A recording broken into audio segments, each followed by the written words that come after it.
Hello दोस्तों, नमस्कार। कैसे हैं आप सभी। एक बार फिर से स्वागत है आप सभी का देहरादून स्टडी पॉइंट चैनल पे। मेरा नाम है मोहित सिंह रावत और इस लेक्चर की बात करें तो यहाँ पे हम जो कम्युनिटी टैब में हमने प्रश्न रखे थे उन प्रश्नों का यहाँ पे हम डिटेल डिस्कशन देखने वाले हैं। दोस्तों, जो आपके अपकमिंग एग्जाम है, चाहे पुलिस का हो, एसआई का हो, लेखपाल पटवारी, बंदी रक्षक या कोई भी यूपीएससी का अन्य एग्जाम हो, जहां पर 40 नंबर की जीएस पूछी जाती है, तो उस 40 नंबर में से जो 20 नंबर की जो जीएस होगी वो केवल इसी कम्युनिटी टेब वाले प्रश्नों के संग्रह से पूछी जाएगी। क्योंकि यहाँ पे हम इसका जो डिटेल डिस्कशन आपके सामने कराने वाले हैं बहुत ही इंपॉर्टेंट है और काफी रिसर्च और काफी अनुभव के बाद हम आपके सामने ये प्रश्न रखने वाले। तो इन प्रश्नों को प्रॉपर नोट डाउन करें। यह जो प्रश्न है आपको आगामी एग्जाम में देखने को मिलेंगे ही मिलेंगे। और हाँ दोस्तों, इसकी जो पीडीएफ है वह भी हम आपको प्रोवाइड करा देंगे। आप हमारे टेलीग्राम चैनल से इसकी पीडीएफ ले सकते हैं और हमारे टेलीग्राम चैनल का लिंक और व्हाट्सएप ग्रुप का जो लिंक होगा वो वीडियो के डिस्क्रिप्शन में हम आपको दे देंगे। तो डिस्कस करते हैं अपने पहले क्वेश्चन पर। पहला क्वेश्चन हमने आपसे पूछा था कि जो 24वीं समांतर रेखा है वो किन दो देशों के मध्य स्थित है। जर्मनी फ्रांस, भारत पाकिस्तान, उत्तरी वियतनाम और दक्षिण वियतनाम, या जर्मनी पोलैंड। तो बहुत से स्टूडेंट ने इसका आंसर गलत दिया है और इसका जो सही आंसर था वह था भारत और पाकिस्तान। अब आप सोचोगे कि जो 24वीं समांतर रेखा है ये तो हमने कभी पढ़ी ही नहीं है। तो देखिए दोस्तों, अगर हम यहाँ पे डिटेल डिस्कस करते हैं इसका, आप सभी जानते हैं यह हम सभी का प्यारा भारत और यह जो रेखा है यह कर्क रेखा, जिसे हम बोलते हैं ट्रॉपिक ऑफ कैंसर रेखा, जो गुजरात, राजस्थान, मध्य प्रदेश, छत्तीसगढ़, झारखंड, पश्चिम बंगाल, त्रिपुरा और मिजोरम से होकर गुजरती है। तो एक प्रश्न तो यह भी बनता है कि जो कर्क रेखा है किन राज्यों से होकर गुजरती है, कितने राज्यों से होकर गुजरती है, तो यह भी आपको ध्यान रखना है। फिर यहाँ पे हम अपने प्रश्न पे बात करते हैं। तो आप सभी जानते हैं जो ये कर्क रेखा है इसकी जो स्थिति है वह 23.5 डिग्री नॉर्थ, यानी 23.5 डिग्री उत्तर में इसकी स्थिति है। तो जो ये 24वीं समांतर रेखा है तो इससे 0.5 डिग्री ऊपर होगी। तो यानी जो ये रेखा आपको मिलेगी यहां पे मिलेगी, जो ये लाइन आपको दिख रही है, तो यहां पर आपको मिलेगी 24वीं समांतर रेखा, जो पाकिस्तान और भारत को अलग करने का काम करती है। और यह रेखा आपको जो गुजरात का जो कच्छ एरिया है और यह पाकिस्तान का जो एरिया है यानी सिंध वाला जो क्षेत्र है उन्हें अलग करने का काम करती है। तो 24वीं समांतर रेखा भारत और पाकिस्तान के बीच में है। तो यहां से आपको यह ध्यान रखना है। इसके अलावा जो अन्य प्रमुख लाइनें हैं या जो प्रमुख रेखा है जो दो देशों को अलग करती हैं उन्हें भी आप डिस्कस करते हैं। सबसे पहले ड्यूरेंट रेखा, यह आप सभी ने आपके इसका नाम सुना होगा और यह अफगानिस्तान और पाकिस्तान को अलग करने का काम करती है। हिंडनबर्ग, यह आपने कम सुना होगा और इसकी बात करें तो यह जर्मन और पोलैंड के बीच में स्थित है। मैकमोहन, भारत और चीन के बीच में, आप सभी जानते हैं। इसके अलावा जो मैगिनोट रेखा है यह फ्रांस और जर्मनी के बीच में अपनी सीमा निर्धारित करती है। इसके अलावा ऑर्डर नीचे की बात करेंगे, जर्मनी और पोलैंड के बीच में ही है।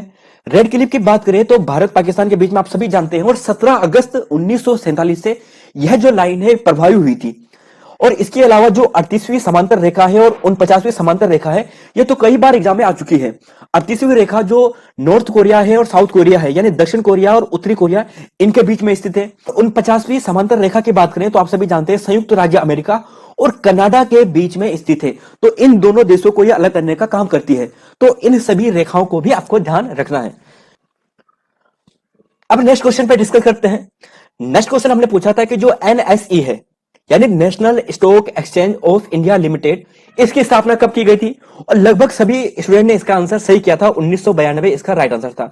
अब इसका डिटेल डिस्कस देखते हैं। देखिए दोस्तों, आप सभी जानते हैं जो एनएसई है यानी नेशनल स्टॉक एक्सचेंज है और बीएसई है यानी बॉम्बे स्टॉक एक्सचेंज है, दोनों का हेडक्वार्टर मुंबई है। लेकिन यहां से जो इंपॉर्टेंट प्रश्न बनते हैं वो आपको ध्यान रखना है। सबसे पहले जो एनएसई से जो इंपॉर्टेंट प्रश्न बनता है वह बनता है कि इसकी स्थापना कब हुई थी। इसकी स्थापना 1992 में हुई थी। फिर यहां से प्रश्न पूछा जाता है कि इसके इंडेक्स क्या क्या हैं। एक है S&P CNX 50 और दूसरा जो इंडेक्स है इसका जो सूचकांक है वह है S&P CNX 500। तो ये दो इंडेक्स हैं वह है एनएसई के। अब बीएसई की बात करें तो आप सभी जानते हैं यह एशिया का सबसे पुराना स्टॉक एक्सचेंज है जिसकी स्थापना जुलाई 1875 में हुई थी। यह प्रश्न यूकेएसएससी द्वारा पूछा भी जा चुका है कि बीएसई की स्थापना कब हुई थी, जुलाई 1875 में हुई थी। अब इसके इंडेक्स है, सेंसेक्स किसका इंडेक्स है, बीएसई का है। तो यह प्रश्न बन चुका है कि सेंसेक्स किसका इंडेक्स है, बीएसई का है। बीएसई 200 भी इसका इंडेक्स है, बीएसई 500 भी इसका इंडेक्स है। नेशनल इंडेक्स भी इसी का एक इंडेक्स है और इंडो नेस्ट नामक जो इंडेक्स है या सूचकांक है यह भी बीएसई का ही है। इसके अलावा भी अगर आपसे ऐसा पूछा जाए कि विश्व का जो सबसे पुराना जो स्टॉक एक्सचेंज है वह कौन सा है, तब जो आपका आंसर होगा वह होगा एम्स्टर्डम स्टॉक एक्सचेंज, जो नीदरलैंड में आपको मिलेगा। और पूछा जाए इसके अलावा कि विश्व का जो सबसे लार्जेस्ट स्टॉक एक्सचेंज है, तब वह आंसर आपका होगा न्यूयॉर्क स्टॉक एक्सचेंज। तो यह चीजें आपको इस प्रश्न से ध्यान रखनी है। एशिया की बात करें तो एशिया में बंबई स्टॉक एक्सचेंज है सबसे पुराना, जुलाई 1875 में इसकी स्थापना हुई थी। लेकिन अगर विश्व में पूछा जाए तो वहां पे आंसर एम्स्टर्डम आएगा। और न्यूयॉर्क की बात करें तो विश्व का जो सबसे बड़ा स्टॉक एक्सचेंज है, लार्जेस्ट स्टॉक एक्सचेंज है, वह न्यूयॉर्क स्टॉक एक्सचेंज है। तो यह आपको ध्यान रखना है। अगला क्वेश्चन पूछा था कि जवाहरलाल नेहरू के नेतृत्व में कब अंतरिम सरकार का गठन किया गया था, तो इसका जो सही आंसर था वह था 2 सितंबर 1946 को। अब इसका डिटेल आंसर देखिए। देखिए दोस्तों, 11 सहयोगी के साथ 2 सितंबर 1946 को अंतरिम सरकार का गठन किया गया था। और इस सरकार में जो मुस्लिम लीग के सदस्य थे वह शामिल नहीं हुए थे। और अंततः 26 अक्टूबर 1946 को जब इसका पुनर्गठन किया गया था, तब वहां पे कुछ मुस्लिम सदस्य यहां पे शामिल हुए थे। प्रश्न यह बनता है कि जो अंतरिम सरकार थे वहां पे जो मंत्री थे उनके पास कौन सा विभाग था। तो जैसे बात करें डॉक्टर राजेंद्र प्रसाद की बात करें तो डॉक्टर राजेंद्र प्रसाद जी के पास खाद्य एवं कृषि विभाग था। सरदार वल्लभ भाई पटेल जी की बात करें तो उनके पास गृह विभाग था। सूचना एवं प्रसारण मंत्री था। और रक्षा मंत्री की बात करें तो उस समय बलदेव सिंह आर्य थे। शिक्षा मंत्री की बात करें तो उस समय श्री राजगोपालचारी थे। और आशा पली यह प्रश्न पूछा भी जा चुका है, वे थे रेलवे मंत्री। तो इन बातों को आपको ध्यान रखना है, कौन से विभाग किस मंत्री के पास थे वह आपको ध्यान रखना है। नेक्स्ट क्वेश्चन पे डिस्कस करते हैं। अगला क्वेश्चन था कि इरावदी नदी किस देश की प्रसिद्ध नदी है, तो इसका सही आंसर था वह था म्यांमार। तो इरावदी नदी म्यांमार की प्रसिद्ध नदी है। जैसे भारत की प्रसिद्ध नदी गंगा है, वैसे ही इरावदी म्यांमार की प्रसिद्ध नदी है और उसे वहां की गंगा भी कहा जाता है। अब म्यांमार से संबंधित जो महत्वपूर्ण प्रश्न बन सकते हैं वो देखते हैं। यह रहा, आप देख सकते हैं म्यांमार जो देश है यहाँ पे यह रहा। और यहां पर आपको यह नदी दिखाई देगी और यहाँ पे आगे नीचे ये समुद्र में जो हिंद महासागर है वहां पे मिल जाएगी। म्यांमार से जो महत्वपूर्ण प्रश्न बन सकते हैं, देखिए दोस्तों, म्यांमार से जो प्रश्न बनेंगे वो इस प्रकार बनेंगे कि इसकी राजधानी पूछी जाएगी, वह है नायपदाव है। मुद्रा की बात की जाए, करेंसी की बात करें, जो क्या इसकी करेंसी है। यहां पर आप सभी जानते हैं कि वर्तमान में जो फरवरी 2021 से यहां पर क्या था, आर्मी शासन हो गया था। और वहां के जो आर्मी जनरल है उनका नाम है मिन ऑन्ग हेलंग। तो यह नाम आपको ध्यान रखना है। और जो यहाँ के पूर्व प्रधानमंत्री थे जिनका नाम था आन सांग सू की, वह national league for democracy party से संबंधित थी, यह आपको ध्यान रखना है। अब यहां पे देखिए जो म्यांमार कितने देशों के साथ अपनी सीमा बनाता है।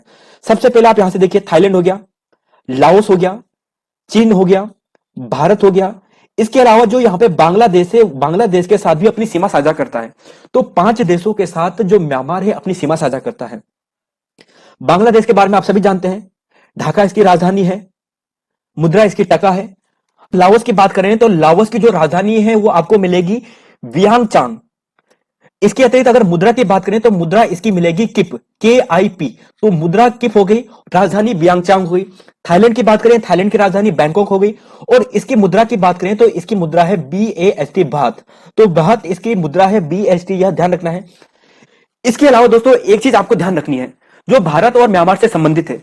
जैसे बात करें जो अरुणाचल प्रदेश है, तो अरुणाचल प्रदेश में यहां पर आपको एक पास मिलेगा और जिस पास का नाम है दीफू पास।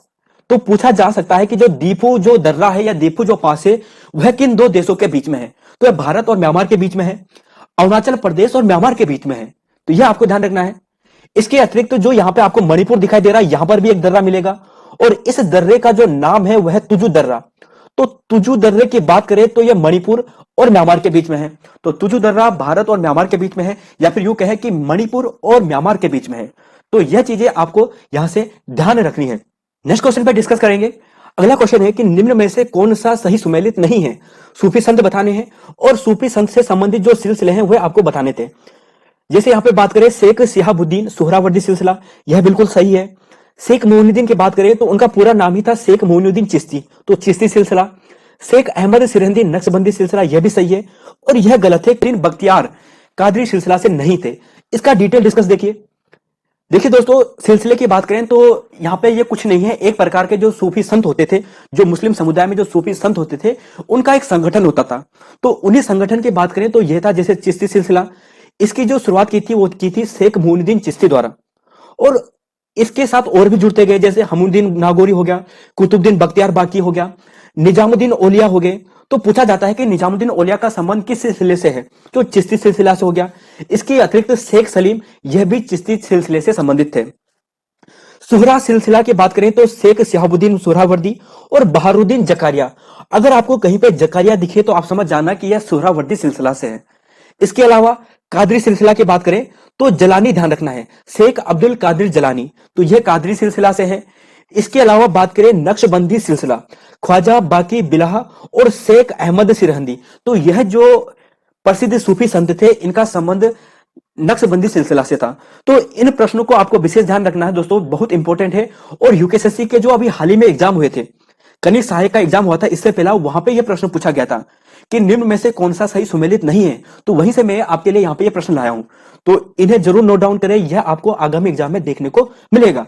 तो धन्यवाद दोस्तों, मिलते हैं नई क्लास में। इन क्लासेस को प्रॉपर नोट बनाइए, जरूर आपको यहां से सहायता मिलेगी। और यकीन के साथ कह सकता हूं कि 20 प्रश्न आपको यहां से देखने को मिलेंगे ही मिलेंगे। तो धन्यवाद दोस्तों, मिलेंगे नई वीडियो में।